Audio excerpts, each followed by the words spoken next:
Okay, to finish, we are going to close and secure the door on the CGR.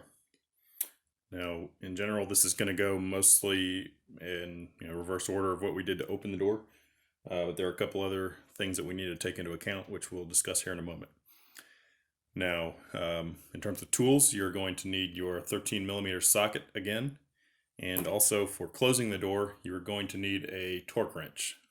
This is a relatively, low strength torque wrench that I have here. It goes up to about 16.7 foot-pounds. And we'll be somewhere in the middle of that range. So that's the range that you will need in general on the torque wrench. Okay, so first you have to get the door closed correctly. There's a couple things to keep in mind here. Number one is the weather-tight seal around the edge of the frame. That needs to be free of obstructions, debris, moisture, just anything along that line.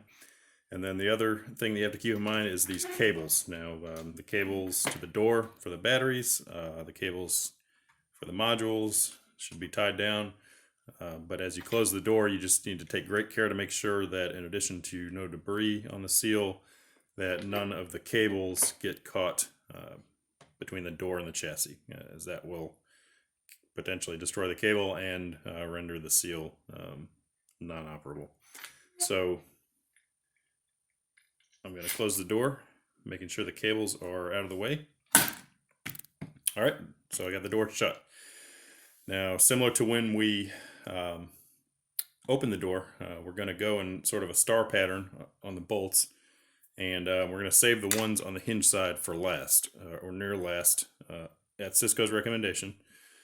And furthermore, we're going to be torquing these to a specific spec.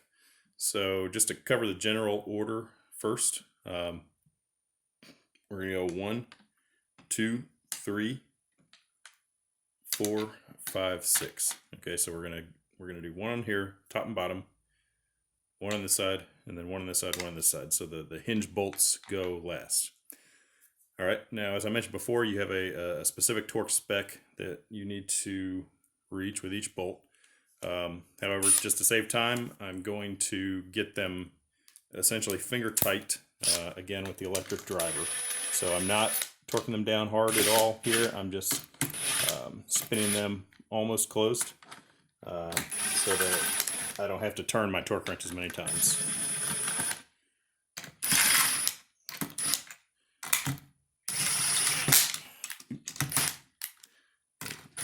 Cook that one a little bit.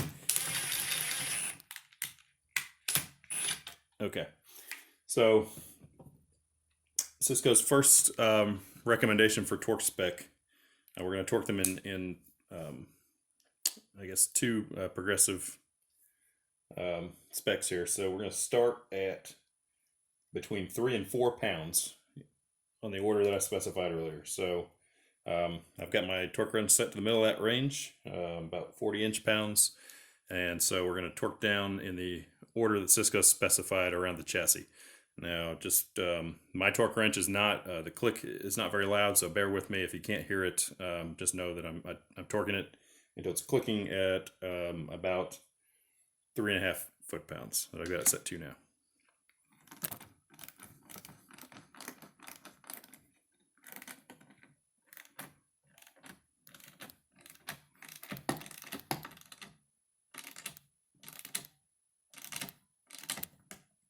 Okay, got the click there.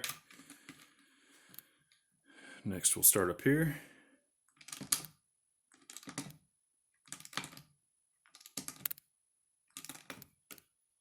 All right, there's our click.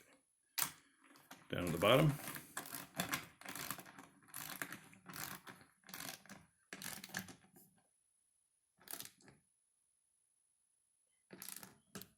There's 3.5 foot-pounds. Next we come over here.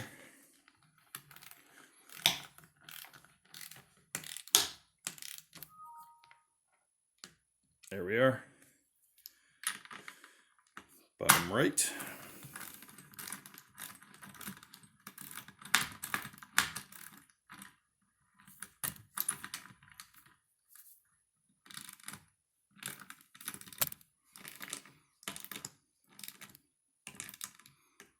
Okay, there we are. And bottom left.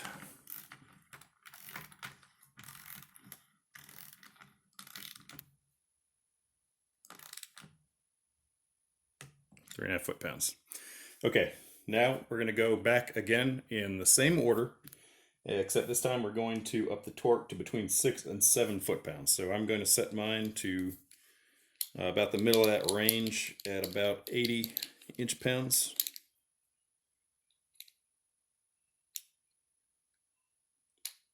There's 80, okay. So I'm going to start back in the same order and torque to about 6.5 foot-pounds. There we go.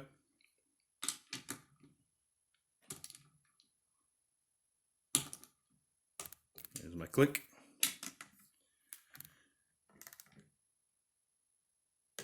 There it is.